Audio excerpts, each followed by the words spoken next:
여러분, 꽃도 밤을 지납니다. 더 정확히 얘기하면 꽃도 밤을 지새운다라고 해야겠지요. 아무리 울긋불긋하게 웃던 꽃도 또는 노랗게 웃던 꽃도 밤이 오면 다 고개를 숙입니다. 노란 꽃의 대표적이다라고 할 수 있는 노란 꽃 하면 이 꽃 할 수 있는 게 바로 해바라기 꽃입니다. 근데 이 해바라기라는 놈은 보면 참 정직한 꽃의 하나예요. 해가 뜨면 고개를 들고 해가 하늘을 걸어가면 그 빛을 따라서 얼굴을 따라 돌립니다. 그러니까 햇님 따라 돈다 이 말이에요.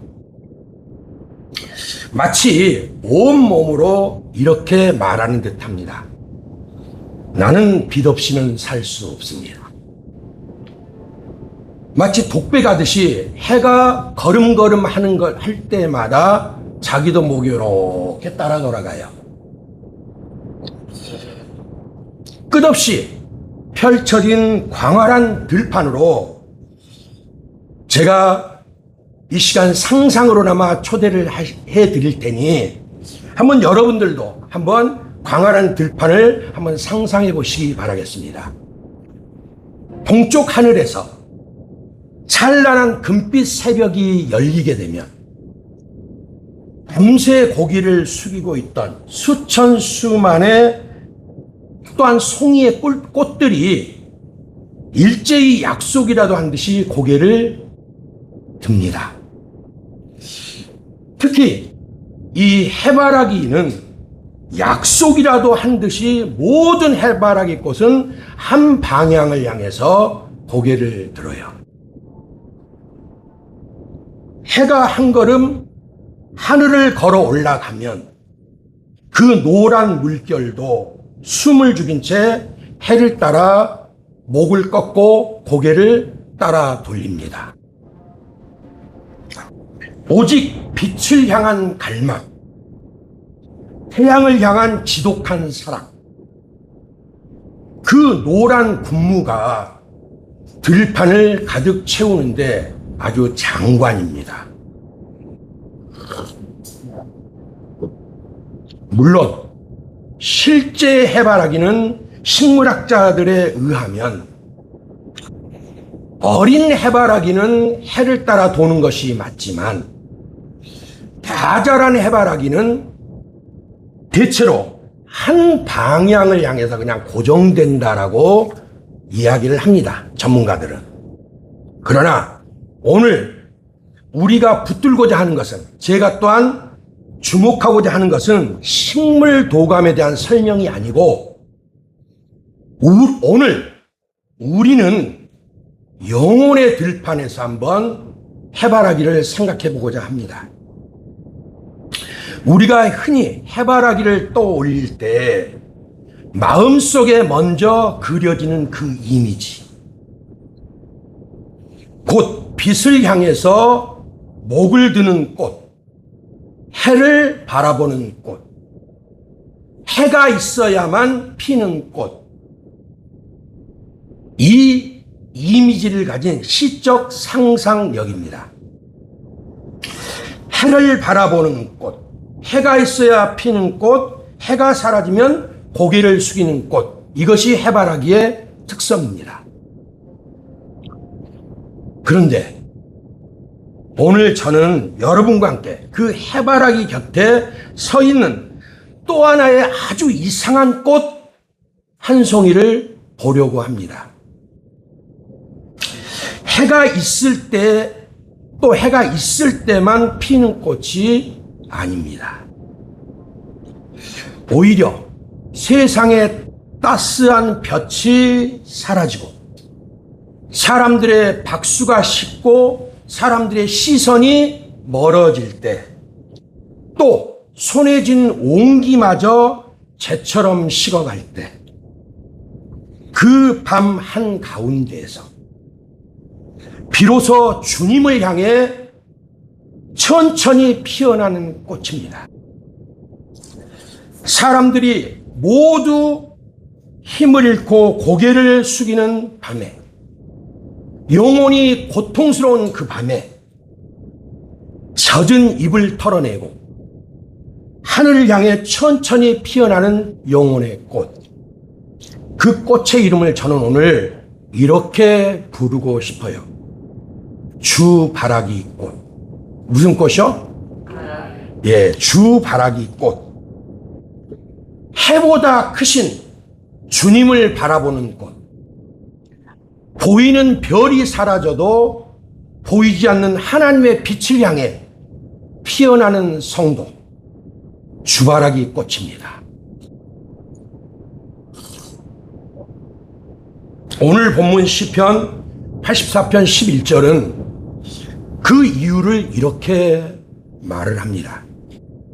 여호와 하나님은 해요 방패이시라. 하나님은 의의 태양이시며 방패십니다. 세상의 해는 저물 수가 있어요. 사람의 눈빛도 사랑하던 감정도 식을 수가 있습니다.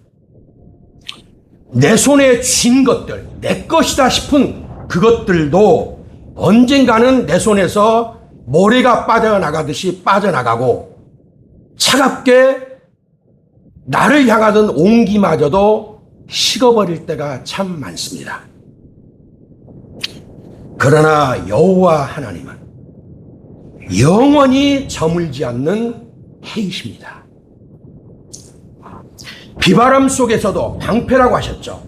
비바람 속에서도 우리를 덮으시는 방패이십니다. 생각해 보십시오. 화살이 수십 발이 내게 날아온다 할지라도 방패만 이렇게 막아주고 있으면 어떻게 돼요? 살죠. 세상에 제 아무리 사단이 악마의 화전을 날려댄데도 하나님이 막아주시면 우리는 일상을 감사하는 삶으로 살다 갈 수가 있습니다. 비바람 속에서도 우리를 덮으시는 방패. 그래서 성도는 해가 있어야만 피는 해바라기가 아니라 어둠 속에서도 주님이 계시기에 피어날 수 있는 주바라기 꽃입니다. 이 빛과 온도의 비밀을 보여주는 아주 오래된 이야기가 하나 있죠. 바로 이솝 우화에 나오는 해와 바람 이야기입니다. 이 해바라기의 간절한 몸짓 앞에서 저는 아주 오래된 이솝 우화 속의 한 장면, 지금 말씀드린 해와 바람에 대한 이야기를 떠올리게 돼요. 그 내용은 아마 우리가 다 알고 있는 내용들입니다. 내용이 그렇죠. 길을 걷고 있는 나그네가 있었고, 나그네가 입고 있는 외투를 해와 바람이 누가 잘하나, 누가 먼저 벗길 수 있나 하는 내기를 하게 되죠. 자, 그 다음에 선수로 먼저 바람이 나섭니다. 그러면서 사납게 몰아붙였습니다. 바람은 폭력이었습니다.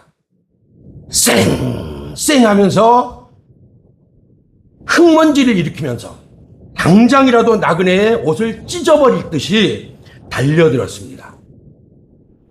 그러나 바람이 거세질수록 오히려 나그네는 본능적으로 자신의 외투를 더 꽁꽁 여며쥡니다. 그때 바람이 지쳐서 들면서 뒤로 물러났습니다. 그때 먹구름 뒤에 숨어있던 태양이 조용히 미소를 띄우면서 얼굴을 쓱 내밉니다. 태양은 나그네를 윽박지르지 않았습니다. 바람처럼 폭력적으로 달려들지 않았습니다. 그저 자신이 가지고 있는 생명의 빛, 그 따스한 온도를 나그네의 등 위로 마치 부채질하듯이, 이 부채질 하듯이 가만가만 흘려보냈을 뿐입니다. 어떻게 됐을까요? 잔뜩 웅크려 들었던 나그네의 어깨가 펴집니다. 마침내 그는 스스로 빗장을 풀듯이 외투를 벗어 던지죠. 바람의 완패입니다. 태양이 이겼습니다. 이 오래된 우화가 던지는 속 깊은 메시지가 하나가 있습니다. 굳게 다침을 열어 젖히는 것은 매서운 율법주의적 정죄나 아니면 환경의 억압, 이런 누름이 아니라는 거예요. 오직 생명을 품은 따스한 빛의 온기만이 영혼의 겉옷도 벗게 만듭니다. 지금 많은 사람들은 얼마나 겹겹이 그 영혼의 옷들을 겹겹이 입고 있는지를 몰라요. 그것을 어떤 다른 것으로 열 수가 있겠습니까? 사랑의 따스한 온도 외에는 결코 열어 젖힐 수가 없습니다. 자, 들판의 해바라기가 왜 그토록 해를 향해서 목을 쭉 내밀고서 서 있겠습니까? 그것은 단순한 식물의 광합성 작용 때문에만 그런 것은 아니라, 또한 습성에 따라 행한 것만이 아니라 생명의 빛이 없이는 살 수 없는 피조물의 절대적인 본능 때문에 그러는 거예요. 우리 인간의 영혼도 본질적으로 해바라기와 다르지 않습니다. 오늘 본문 84편 11절은 선포하죠. 여호와 하나님은 해요 방패시라. 그렇습니다. 우리는 애초부터, 우리는 지어짐을 받은 그 순간부터 여호와 하나님, 우리 구주 성령 하나님, 삼위 하나님을 섬기는, 그리고 또한 그 위대한 태양을, 영적 태양을 바라보는 존재로 지음을 받은 사람들입니다. 그분의 따뜻한 빛과 은혜의 온도를 받아서 살아갈 수 있도록 창조된 영적 해바라기들이고 영적 주바라기들이 바로 오늘을 살고 있는 저와 여러분들입니다. 빛을 받아야만 영혼의 꽃잎이 피어납니다. 그 빛을 향해 고개를 들 때만 살아있음을 느낄 수가 있습니다. 그것이 바로 저와 여러분의 심령에 새겨놓은 하나님의 질서이고 창조의 질서이고 하나님이 우리에게 새겨놓으신 본성입니다. 그러나 여러분, 우리의 실존을 한번 가만히 들여다보시기 바라겠습니다. 우리는 진짜 알면서도 의의 태양, 영적 태양이신 주님을, 하나님을 바라보기보다는 내 손에 닿을 듯한 세상의 작은 불빛들을 영원한 태양인 줄 착각하면서 살아갈 때가 너무나 많이 있습니다. 낮에는 사람들의 따스한 눈빛이 작은 태양처럼 떠오릅니다.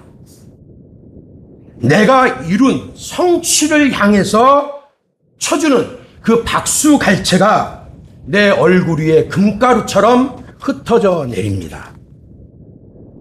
내 손에 쥐어진 재물은 든든한 힘이 되고 젊고 건강한 육신은 영원히 저물지 않을 백야처럼 느껴지기도 합니다.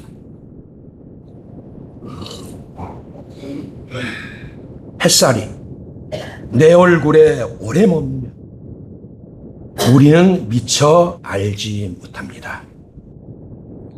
나는 빛을 반사하는 반사체에 불과할 뿐인데 내 스스로 그러한 세상의 갈채가 내게 쏟아질 때 나도 모르게 내가 빛을 내는 발광체구나, 발원체구나 하는 착각하는 교만에 빠질 수도 있다라는 겁니다. 마치 하나님 없이도 살 수 있을 것처럼 말이죠. 하지만 세상에 있어서 하늘에는 영원히 맑은 날씨가 없습니다. 그림자 없는 빛이 없듯 우리의 들판에도 반드시 낮고 묵직한 천둥 소리와 함께 거대한 먹구름이 불청객처럼 당도하는 날이 있습니다. 그 짙은 먹구름 속에서, 그 인생의 짙은 먹구름 속에서 처절하게 빛을 갈망했던 한 영혼의 사람을 소개합니다. 19세기 프랑스 남부 아르의 작고 초라한 노란색으로 칠해진 집. 그곳에는 미술 역사상 가장 위대한 사람 중 한 사람으로 꼽혀지는, 그러나 가장 비참한 삶을 살았던 화가 중에 한 사람, 천재 화가인 빈센트 반 고흐라고 하는 화가가 있습니다. 고흐는 거의 평생을 해바라기 그림에 몰두했다라고 합니다. 그렇다면 왜 고흐는 그토록 강렬한 노란색으로 해바라기를 그렸을까요? 당시 고흐의 삶은 앞에서 잠깐 언급한 것처럼 지독한 먹구름이 끼는 그런 나날들을 살고 있었어요. 그것이 그냥 일상의 삶이었습니다. 빵 한 조각을 살 돈이 없는 가난, 정신의 깊은 고통, 그리고 동네 아이들조차도 그를 미치광이라며 돌을 던지면서 차갑게 멸시했다라고 하는 그런 기록이 있습니다. 그의 인생에 있어 빛이라고는 한 줌도 들어오지 않는 캄캄한 밤이 연속이었던 거예요. 그러나 고흐는 끝까지 불을 꺾지 않고 들었습니다. 그는 가장 깊은 자기 영혼의 어둠 한가운데서도 가장 눈부시고 찬란한 노란색 물감을 캔버스에 뿌려가면서 해바라기를 피워냈던 거예요. 고흐에게 해바라기는 단순한 정물화 그림으로 그치지 않았습니다. 미술사가들은 말합니다. 고흐의 해바라기를 한 가지 의미로만 해석할 수는 없다. 여러 가지 다층적인 해석이 가능한데 그 안에는 친구 고갱을 기다리던 우정도 들어있고, 고흐 자신이 말한 참 감사하는 그런 삶을 이 감사하다는 표현을 많이 했다라고 하는데, 그 평소의 입버릇처럼 말하던 그 감사의 삶이 담겨져 있는 것이 또한 해바라기였다라고도 해요. 또 그 꽃들 안에는 봉오리의 만개함과 또한 시들미 함께 담겨 있었답니다. 생명의 환희와 쇠락의 그림자가 한 화병 안에 나란히 꽂혀 있었던 거예요. 우리도 별반 다르지 않습니다. 인생이라는 한 화병 안에 우리의 희노애락과 어두움과 밝음이 같이 꽂혀 있는 거예요. 그렇게 흘러가는 게 인생이다라고 하나님은 말씀을 했습니다. 그래서 고흐의 해바라기는 단순히 노랗게 밝은 꽃만은 아니었던 거예요. 기쁨과 상처와 감사와 외로움, 생명과 죽음이 한꺼번에 흔들리는 노란 영혼의 초상과도 같은 것이었던 겁니다. 그는 가장 어두운 시절에도 태양 색깔인 노란색을 결코 포기하지 않았습니다. 빛이 없는 것 같은 시간에도 캔버스 위에다가 빛을 붙들어 두고 불러 세워놓고 열심히 그 작품 속에서 살아갔던 사람이 바로 이 빈센트 반 고흐입니다.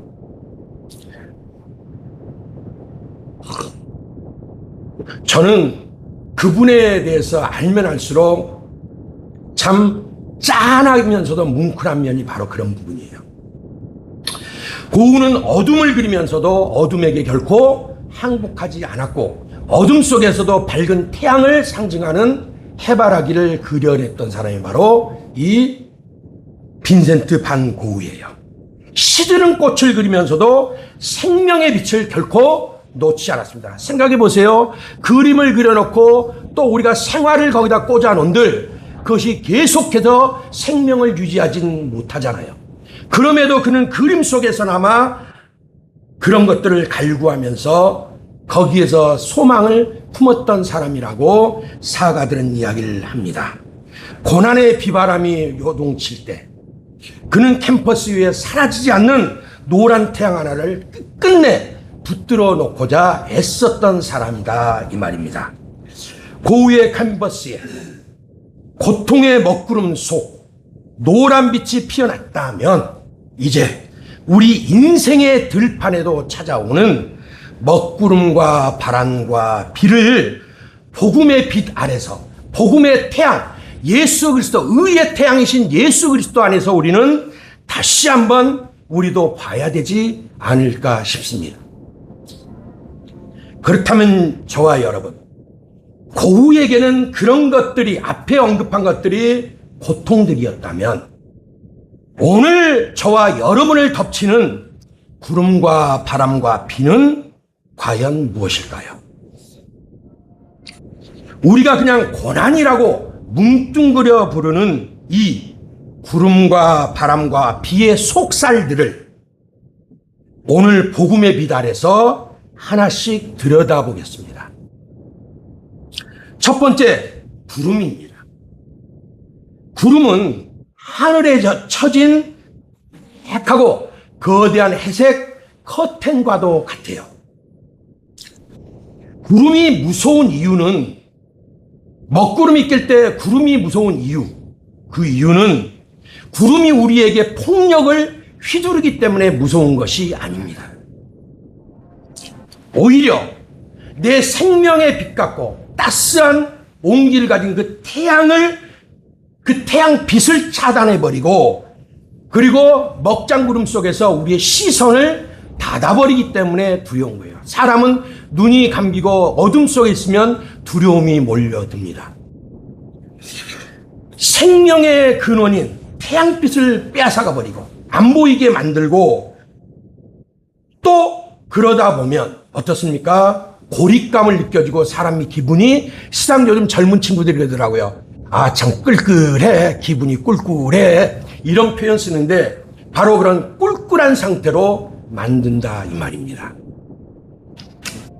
내가 영적으로는 또 먹장구름이 끼게 되는 우리 그래서 청교도 신학자들은 그랬습니다. 이 성도들에게는 영혼의 먹구름이 끼는 밤이 있다. 하나님이 마치 손을 놓아버린 것 같은 그런 밤이 있다.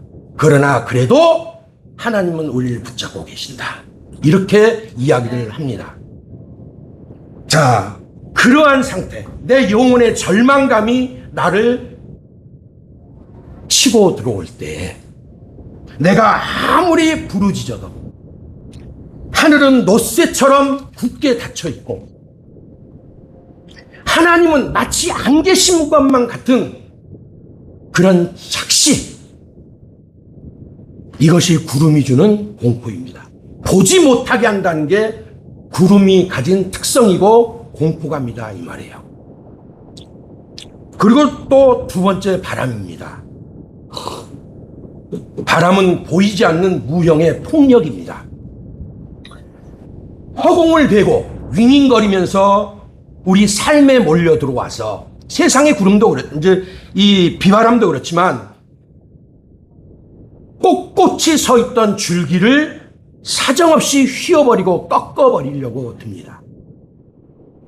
사업의 부도, 육신의 질병, 사랑하는 가족과의 사별, 내 의지와는 아무런 상관없이 내 삶의 일상을 강제로 꺾어버리는 불강력적인 것 같은 불능의 그 외력들, 이것이 두려운 거예요. 바람이 불어닥칠 때, 예수님의 제자들도 바람이 불 때 어떻습니까? 고물에 주무시는 예수님을 깨우잖아요. 두려움을 갖게 한다는 거예요. 그리고 마지막으로 세 번째, 비입니다. 비는 중력을 타고 흐르는 차가운 절망의 무게라고도 할 수가 있습니다. 축축하고 서늘한 빗방울은 꽃잎을 투두둑 때려대면서 무겁게 짓누릅니다. 삶의 무게에 우리라는 꽃잎도 삶의 무거운 또 그런 무게에 짓눌려서 결국 어둠 속으로 한없이 우리를 낭망 속으로 떨어뜨리면서 고개를 떨구게 하는 것이 바로 비와 같은 것이고 절망의 중력이다 있어요. 그 비 같은 환란이 우리에게 있을 수 있다는 겁니다. 자, 내가 잘 나갈 때 사람들은 나를 박수를 쳐주지만 그렇지 못할 때 사람들의 박수가 식고 세상의 볕이 재처럼 식어갈 때 오직 눈에 보이는 태양만 쫓던, 눈에 보이는 것들만, 화려한 그 태양만 쫓던 수많은 세상의 해바라기들은 이 구름과 바람과 비의 환란의 무게를 견디지 못하고 젖은 꽃대처럼 땅을 향해서 휘어지다가 결국에는 툭 하고 부러지는 것도 많이 있습니다. 하지만 기독교의 복음은 고난을 지워버리는 값싼 영광의 신학이나 값싼 신앙이 결코 아닙니다. 세상에 기적 중에 기적이 있다면 하나님이 나를 선택하셨고 나를 찾아와 주셨고 예수 그리스도를 나를 위해 주셨다라고 하는 것이 이 세상 어떤 것보다도 기적 중에 기적인 겁니다.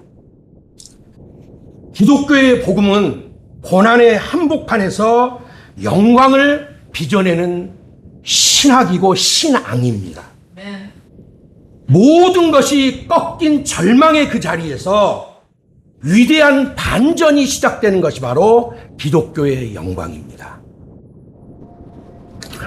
이제 구름을 복음의 눈으로, 이제까지는 구름이 우리에게 절망적인 것이었다면 이제 복음의 눈으로 다시 한번 바라보고 해석해보자 이 소리예요. 종교개혁자였던 우리가 잘 아는 마틴 루터가 이런 얘기를 합니다.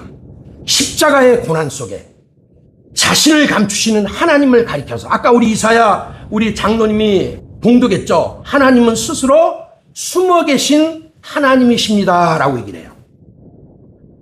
바로 그 십자가의 고난 속에 자신을 감추시는 하나님을 가리켜 숨어 계신 하나님이라고 루터도 불렀습니다.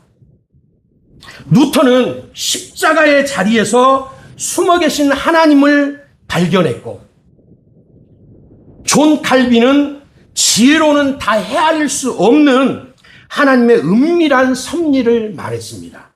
자, 작정이 하나님이 창세전에 나와 여러분을 아시고 선택하신 것이라면, 무한한 시간 속에 영원 속에서 선택하신 것이라면, 나를 이 땅에 태어나게 하고 시간이 시작되게 하는 물리적인 이 시간 속을 걸어가면서 내게 펼쳐지는, 내게 주어진 모든 내 삶의 끝까지, 요람에서 무덤까지의 그 모든 나를 향해 계획되어 있는 것을 하나님의 섭리다라고 우리가 부릅니다. 그 섭리 속에서 우리는 시간을 걸어가면서 지금 삶을 완성해 갖고 있는 거예요. 우리는 이미 구원받은 존재들입니다. 세상에 어떤 것도 우리를 무너뜨릴 수 없습니다. 그러나 아직은 천국에 입성하지 못한 이 세상을 살아가요. 그러니까 이미는 예수 그리스도를 통해서 구원받았고, 아직은 우리가 말하는 가장 기대하는 가장 좋은 날은 아직 오지 않았다 이 소리예요. 그러나 천국은 여기다 하는 것이라 너희 마음에 있다 이 소리예요. 우리 마음에 있는 그 천국이 나를 오늘도 살게 하는 겁니다. 자, 믿음의 이 두 거장이 공통으로 말하고 있는 바가 무엇입니까? 고난의 구름은 하나님의 부재, 하나님이 없음이 결코 아니라는 겁니다. 오히려 그런 환난은 우리의 교만을 꺾고 오직 은혜만, 하나님만 의지하고 바라보도록 그 짙은 구름 장막 뒤에 숨으셔서 가장 치열하게 우리를 위한 생명의 계획, 구원의 완성의 계획을 지금도 빚어내고 펼쳐가고 계시는 신비로운 은혜의 시간이 바로 저와 여러분이 이 땅을 살아가고 있는 그 시간들인 거예요. 우리는 결코 시간을 허투루 보낼 수가 없는 사람들입니다. 이 백성은 내가 내 영광과 찬송을 받기 위해 지었느니라. 이 영광과 찬송을 위해서 우리는 살아가고 예배하는 겁니다. 아까 우리 장로님이 시편을 봉독을 했고 또 한 절 봉독을 하신 말씀이 이사야 말씀이죠. 거기 그렇게 얘기를 했죠. 이사야 45장 15절에서는 통곡하듯이 고백하는 거예요. 그 장면이 지금 통곡입니다. 뭐라고 하느냐? 구원자 이스라엘의 하나님이요, 진실로 주는 스스로 숨어 계시는 하나님이십니다. 기독교의 특성은 다른 종교는 우리가 찾아가서 내 노력과 내 치성으로 구원을 받는 거라고 얘기를 하지만 기독교는 정반대입니다. 나는 할 수 없고 완전히 파산하고 나는 완전히 할 수 없는 무능의 상태에서 하나님이 나를 찾아오신 거예요. 거기서부터 사랑은 시작된 겁니다. 자, 이사야 당시에도 하늘이 닫힌 줄 알았습니다. 그러나 닫힌 것은 하늘이 아니라 하늘을 볼 수 없는 자기의 눈들이 닫혀 있었던 거예요. 이스라엘의 상태가 바로 그랬다라는 겁니다. 이 은밀한 섭리는 하나님의 이런 보호하시는, 하나님은 모든 것이 로마서 8장 말씀처럼 합력할 손을 이룬다고 그랬는데 지금 내게 일어나는 안 좋은 것이, 그것이 지금은 너희가 알지 못하나 후에는 알리라는 말씀처럼 지금은 내가 모르나 그것을 통해서 나를 연달하시고 나를 더 세우시기 위한 하나님의 은혜라고 성경은 이야기를 해요. 그래서 이런 앞에도 말씀드린 구름이 환난과 어떤 우리의 고통으로 다가왔지만 이 환난과 고통이라고 하는 그 구름을 하나님은 놀라우신 반전의 역사로 사용하신 적이 있다라는 거예요. 그것이 언제 있었냐? 역사 속에서 17세기 신앙의 순수성을 지키려고 했던 스코틀랜드 개혁주의 언약도들이 영국의 왕당파에게, 즉 왕당파는 구교, 바로 이 천주교를 신봉하던 이제 그 제도를 말하는데 개신교라고 하는 이 사람들을 엄청나게 핍박을 했어요. 그래서 이 왕당파가, 구교가 개신교를 핍박하기 위해서 이제 죽이려고 밀어붙일 때 영국 왕당파 군대에게 쫓겨서 깊은 골짜기로 이 언약도들이 도망친 일이 있었다고 전해져요. 그런데 등 뒤로는 무장한 군대의 말발굽 소리가 따각거리며 다가오고 있고 그 따각거린 소리는 이제 귀에 들릴 만큼 가까워졌습니다. 애들이 두려워하고 동요합니다. 무기도 없습니다, 성도들은. 그때 그들이 할 수 있는 단 한 가지가 있었어요. 그것은 뭐냐? 바닥에 모든 무릎을 꿇었습니다. 그러면서 하나님 앞에 간절한 기도를 드렸어요. 하나님, 여기가 우리의 마지막 종착지라면 하나님 앞에 영광 돌리다가 이 세상을 떠나게 하시고, 안 그러면 하나님 우리를 살려 주옵소서. 이 기도를 드렸더니 놀라운 일이 벌어진 거예요. 맑았던 산골짜기에 갑자기 한 치도 볼 수 없는, 한 치 앞도 볼 수 없는 짙은 구름과 안개가 벼락같이 내려앉았다는 겁니다. 평소에 안개와 비구름은 길을 잃게 만드는 절망의 장애물이라고 우리는 보통 생각하죠. 그런데 이것을 들어서 하나님은 역전을 시키셨던 거예요. 살리는 수단으로 사용을 하셨다는 거예요. 세상에서도 인생사 세옹지마라고 그러잖아요. 우리 그 의미 잘 아시잖아요. 좋아 보이든 나쁘게 보이든 일희일비할 필요가 없다는 거예요. 누구를 바라보라? 주님을 바라보라는 거예요. 자, 결국 그들은 이 환난의 그 날에 그 캄캄한 구름이 적들의 눈을 가려서 오히려 성도들을 완벽하게 덮어주고 품어주는 하나님의 거룩한 은혜의 장막이 되어 주었던 겁니다. 나를 죽일 것 같았던 그 구름이 나를 살리는 은혜의 방패로 역전극이 이루어졌던 겁니다. 이런 놀라운 반전은 우리가 타는 비행기 창밖에서도 우리가 일반 은총 속에서 가끔 경험들 하죠. 비행기들 타보셨죠? 예. 공항 창문으로 굵은 비가 사선을 그으면서 꽂을 때 그때 보통 관제탑에서는 비행기 오늘 운항 못하게 합니다. 하면 안 된다라고 합니다. 그런데 때에 따라서는 맑았었는데 올라갔다가 뇌우를 만나는 경우가 있죠. 비바람을 만나는 경우가 있죠. 그때 기장들은 어떻게 합니까? 하늘로 더 높이 기술을 올려서 구름 밖으로 올라갑니다. 아, 그랬더니 이게 웬일입니까?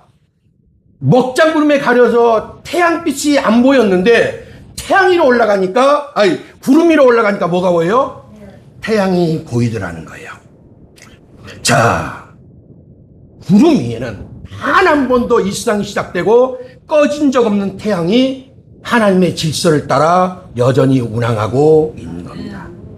오늘 우리에게 눈이 가려질 정도로 시커먼 먹장 같은 그 환란이 나를 눈을 못 뜨게 할 정도로 절망적으로 몰아붙여도 하나님은 그 구름 너머에 지금도 떠있는 의의 태양으로 계시다라는 겁니다.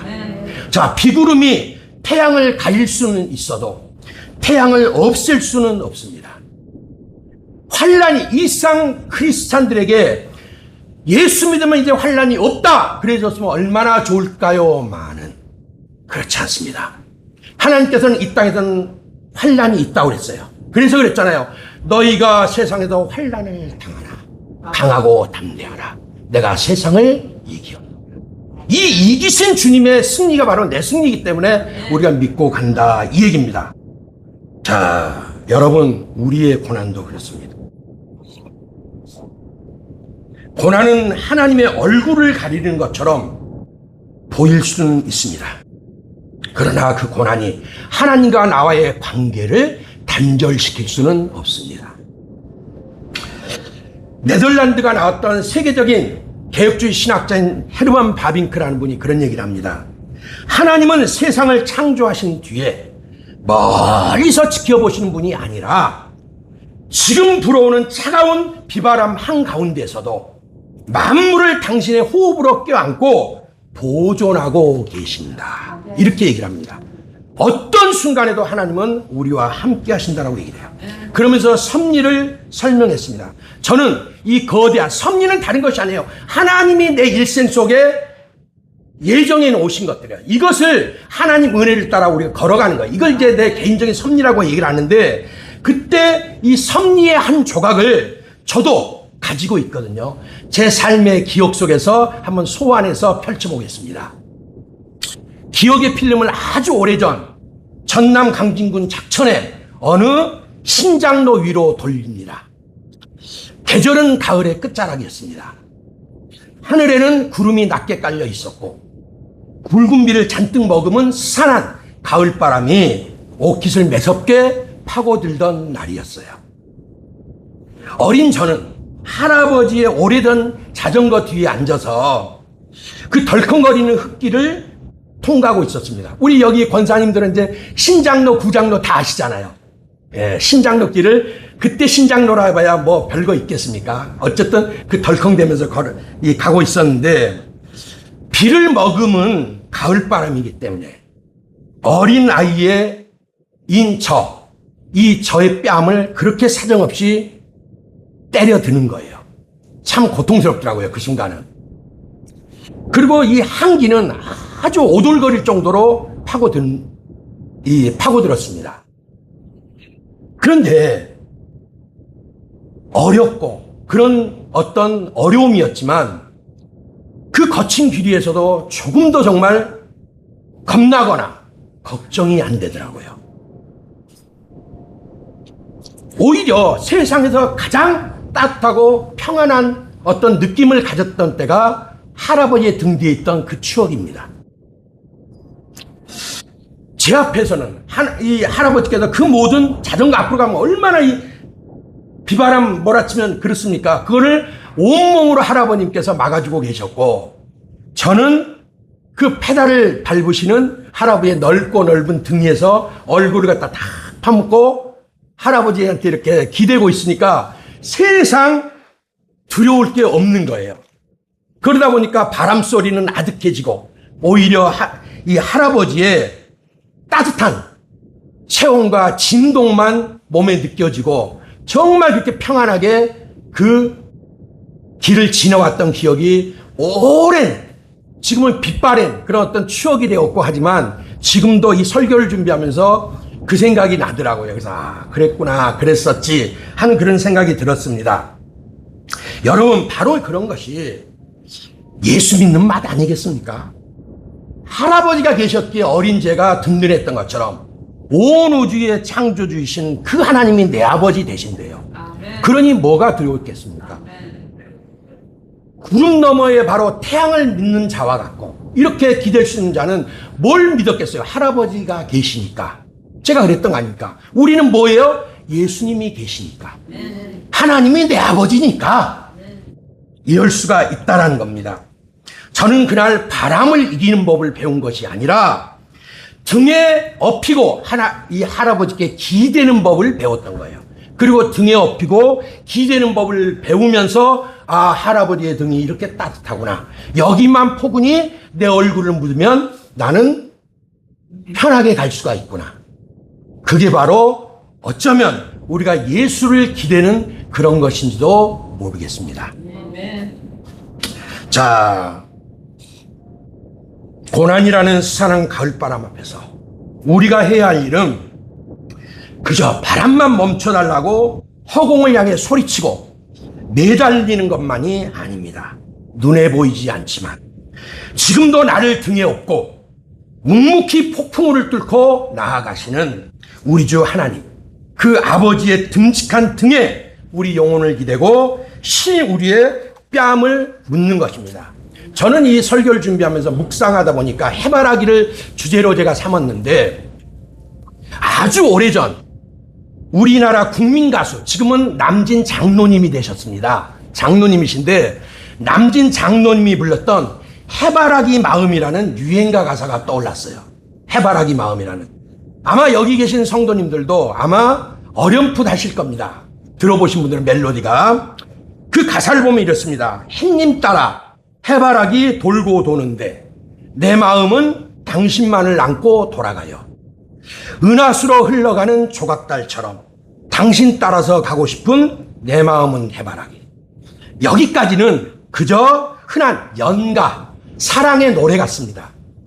그런데 2절에 들어가면은 아주 기막힌 대비와 반전이 등장을 해요. 거기는 어떻게 되어 있냐면은 햇님 따라 해바라기 돌고 돌아도 내 마음은 당신만을 사랑하고 있어요. 노을 지면 해바라기 잠이 들어도 이슬 맞으며 피어나는 내 마음은 해바라기.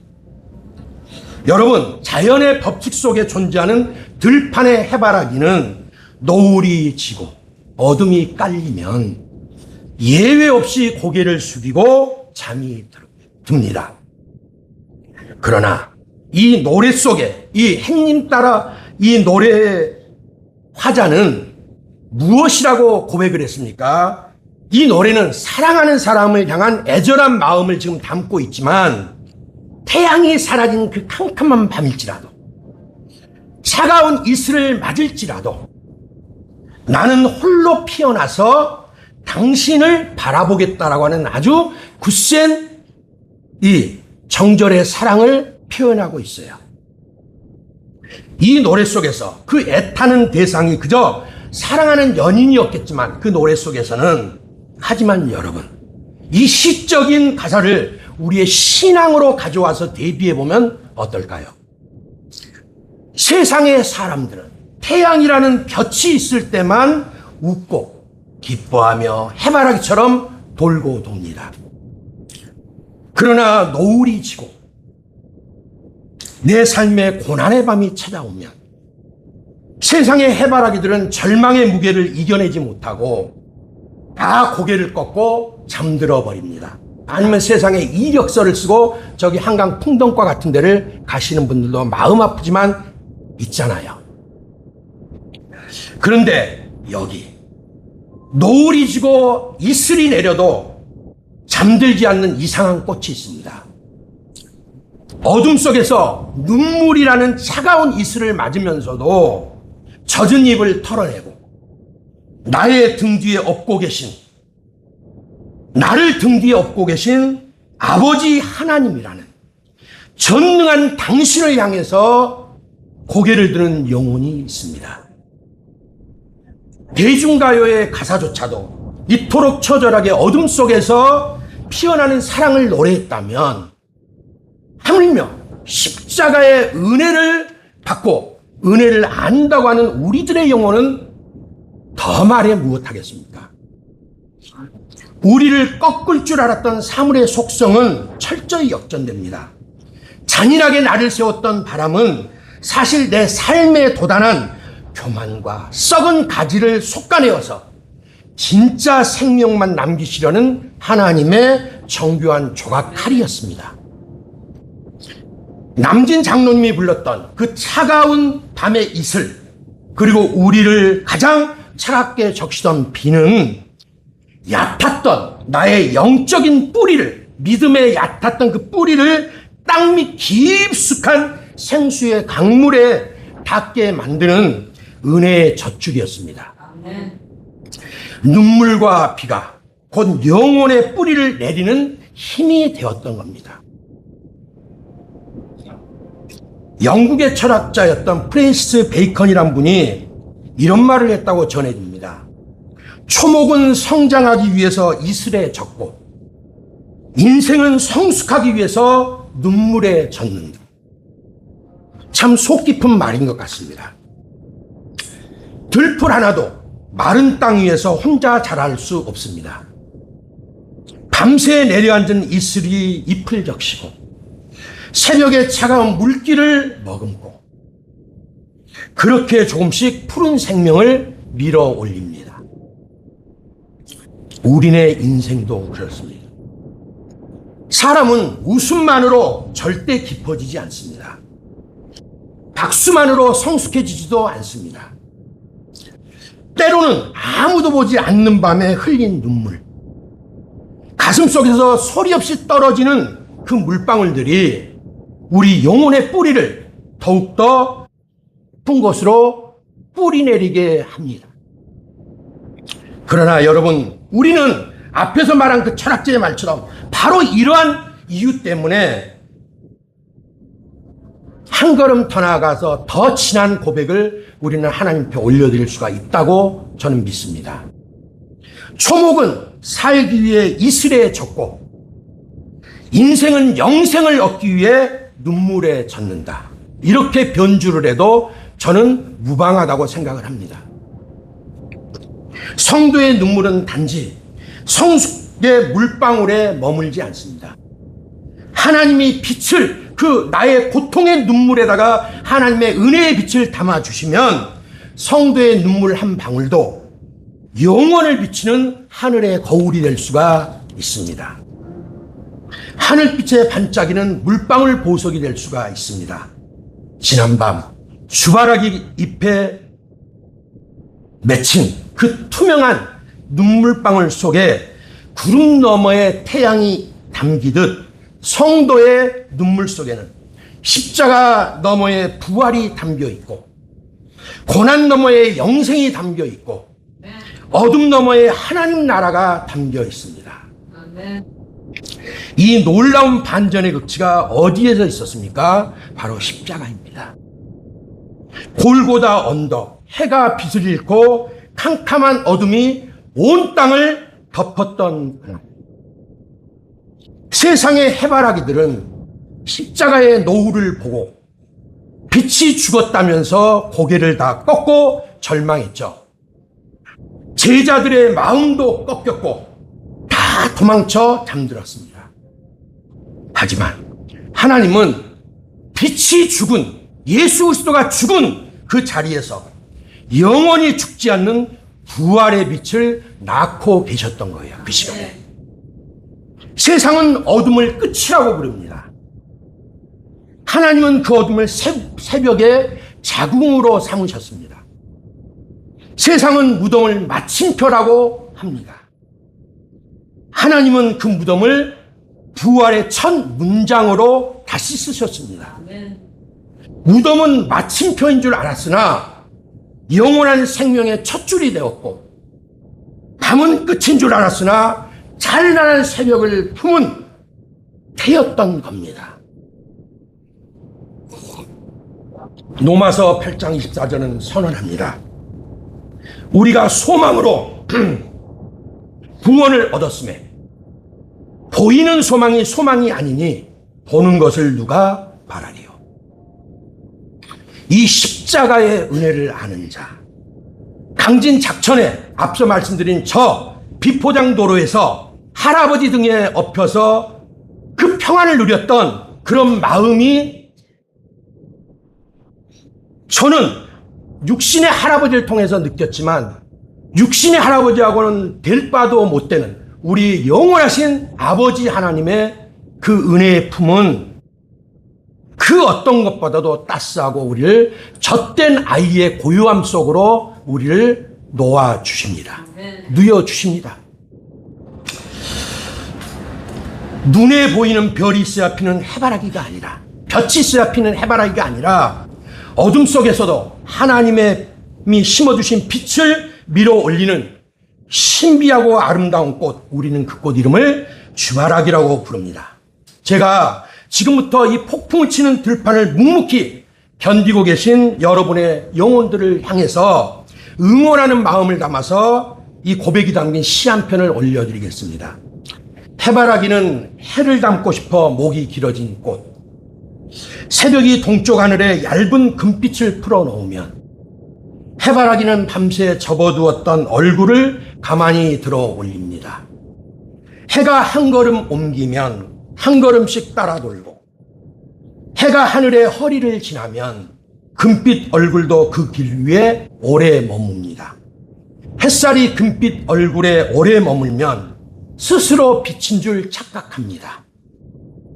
먹구름이 해의 문을 닫고 밤비가 들판을 적시기 시작합니다. 그토록 해를 따라 돌던 얼굴들이 하나둘 젖은 땅으로 떨어집니다. 세상에 해만 바라보던 목은 어둠의 무게를 견디지 못합니다. 우리도 그 들판의 꽃과 가깝습니다. 낮에는 사람들의 눈빛이 작은 태양처럼 떠오르고, 박수는 얼굴 위에 금가루처럼 내려앉고, 손에 쥔 것들은 잠시 따뜻한 볕이 되고, 건강한 몸은 영원히 저물지 않을 나처럼 느껴집니다. 그 볕이 기울 때까지 우리는 미처 알지 못합니다. 내가 얼마나 긴 목으로 세상의 하늘만 바라보고 살았는지. 어느 저녁 사람의 눈빛이 구름 뒤로 사라지고 손에 쥔 옹기마저 재처럼 식어갈 때 그제야 마음은 젖은 꽃대처럼 천천히 땅을 향해 꺾입니다. 그런데 참 이상한 꽃이 있습니다. 해가 지고 나서야 비로소 고개를 드는 꽃. 사람들이 다 고개를 숙인 밤에 젖은 잎을 털고 하늘을 향해 천천히 피어나는 꽃, 주바라기입니다. 주바라기는 보이는 해가 진 뒤에야 주님이 제 안에 심어두신 빛을 오롯이 밀어 올리기 시작합니다. 황탐한 우물 밑바닥에 떨어진 사람에게 한 줄기 빛이 더 눈부시듯이 절망에 가장 낮은 자리에서 영혼의 가장 높은 빛을 봅니다. 십자가도 그랬습니다. 해가 빛을 잃고 땅이 흔들리고 제자들이 마음이 모두 꺾였던 그날, 사람들은 그 밤을 보고 빛이 죽었다고 울었습니다. 그러나 하나님은 빛이 죽은 그 자리에서 죽지 않는 빛을 낳고 계셨습니다. 무덤은 마침표인 줄 알았으나 부활의 첫 줄이었습니다. 밤은 끝인 줄 알았으나 새벽을 품은 태였습니다. 성도는 해보다 크신 주님께 고개를 드는 꽃입니다. 오늘도 비에 젖어 꽃해처럼 휘청거릴 때, 땅의 냄새가 가장 여린 송잎같이 스밀 때, 못자국 너머로 꺼지지 않는 새벽이 살금 밝아옵니다. 해가 있어야 피지만 어둠 속에서도 주님이 계시기에 피는 꽃, 그 이름은 주바라기입니다. 어두운 데에 앉을지라도 여호와께서 나의 빛이 되실 것이미로다. 자, 방금 함께 나눈 시는, 이 주바라기는 제가 작시를 했던 겁니다. 이 말씀을 준비하면서 설교를 준비하면서 제 마음에도 비가 내리고 바람이 지나가고 구름이 오되 머물렀습니다. 그런데 그 밤을 지나면서 주님이 제 안에서 조용히 피 올려주셨던 고백이 바로 이 시로 잉태되었고 설교로도 확장이 되었습니다. 혹시 오늘 이 시 전문을 읽고 싶으신 분이 있다면 우리 주언약 교회 이 유튜브 채널 있죠? 거기 채널에 들어가시면 게시판과 커뮤니티라고 하는 게 있습니다. 커뮤니티 게시판이 있으니까 거기 보시면 제가 이 틈날 때마다 글을 올려놓은 것들이 있어요. 그러니까 한번 보시면 이 지금 방금 인용한 시도 거기 있습니다. 자, 여러분, 성도는 어둠 속에서도 빛을 발견한 사람입니다. 세상은 모든 것을 이른 밤이라고 말하지만 하나님은 그 밤하늘에 곱고 빛나는 은혜의 별빛을 뿌리십니다. 어두운 데에 앉을지라도 하나님께서 나의 빛이 되십니다. 이게 미가 선지자가 어두운 그 고통 속에서 고백한 고백이거든요. 그 고백은 오늘 우리들에게도 고백이 될 줄 믿습니다. 사실 우리는 이미 어둠 속에서 빛을 발견한 사람들이에요. 그리고 또 앞으로도 빛을 계속해서 발견하면서 가는 사람들이기도 합니다. 그러니 마무리하겠습니다. 사랑하는 우리 주언약교회 주바라기 성도 여러분들, 고난의 비바람이 몰려올 때 두려워하지 맙시다. 스산한 환란의 폭풍이 불어올 때 나 홀로 그 바람과 홀로 맞서 싸우려 하지 마십시다. 먼저 주님께 더욱더 기대고 의지하십시다. 당진 작천의 흙길에서 어린 제가 그랬던 것처럼 그저 여러분을 업고 가시는 하나님의 넓은 등에 깊이 깊이 두렵고 떨리는 그 마음을 파묻으십시다. 믿음은 폭풍을 설명하는 능력이 아닙니다.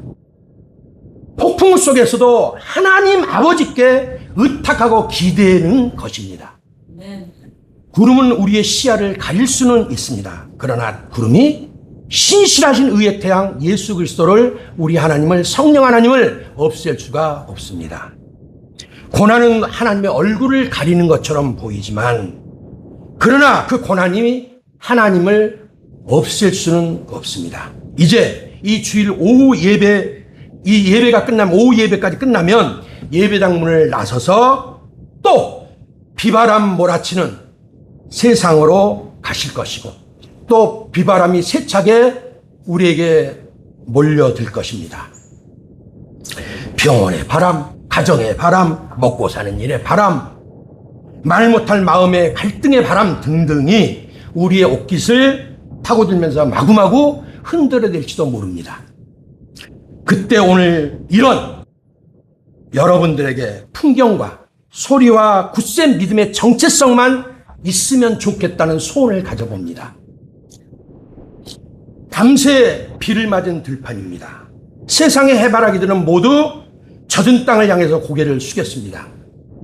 그런데 그 들판 가운데 한 송이 주바라기 꽃으로 피어나시기를 소원합니다. 줄기는 바람에 흔들렸지만 꺾이지 않았고 잎은 비에 시들었지만 시들지는 않았습니다. 또 않을 겁니다. 오직 주바라기로 피어나서 하나님께 의지하십시오. 그리고 오늘 여러분 귀에 들려진 이 음성만 기억하시면 좋겠습니다. 성도의 눈물은 그저 땅에 떨어져 버려지는 물방울이 아니다라는 것. 하나님이 그 눈물방울에 빛을 담으시면 눈물 한 방울도 새벽의 부활을 비추는 은혜가 되고 거울이 됩니다. 비록 무화과나무가 무성하지 못하고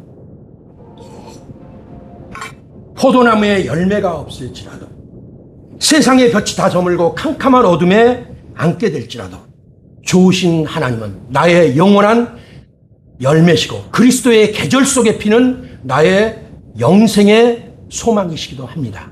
그분을 붙잡읍시다. 그리고 마지막으로 여러분의 정체성입니다. 계속 제가 주바라기를 강조를 했습니다. 나는 해바라기가 아니다. 세상의 해바라기처럼 꺾이는 꽃이 아니다. 나는 영원히 꺾이지 않는 하나님의 주바라기다. 이 정체성을 가지십시다. 세상에 해가 져도 주님이 계시기에 우리는 피어납니다. 아멘. 십자가의 밤을 지나 부활의 새벽을 향해 고개 들 수가 있습니다. 이 굳센 믿음의 고백을 가슴에 품으시길 바랍니다. 나아가 주언약교회 유튜브 채널을 통해 같이 예배하고 계신 동역자 여러분, 한 가지 여러분들께 말씀드리겠습니다. 혹시 오늘 이 말씀이 여러분의 마음에 작은 빛으로 스며들었다면 그 빛이 내 안에만 머물지 않게 해주시기를 조심스럽게 부탁의 말씀드립니다. 여러분이 눌러주시는 구독과 좋아요 그리고 댓글과 공유는 단순한 인터넷상의 버튼 누름이 아닙니다. 그것은 누군가의 캄캄한 들판으로 복음의 씨앗 하나를 날려보내는 거룩한 선교라고 믿습니다.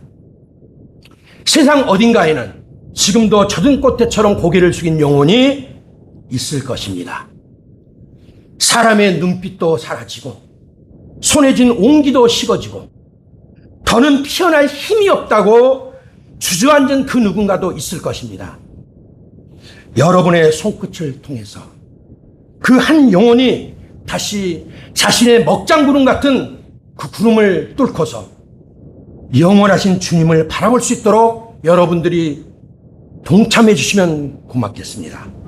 주바라기의 은혜가 또 다른 밤의 들판에도 피어날 수 있도록 기도하는 마음으로 이 빛의 살기에 동참해 주시기를 간절한 마음으로 부탁드리고 예수님의 이름으로 축원합니다. 기도하겠습니다.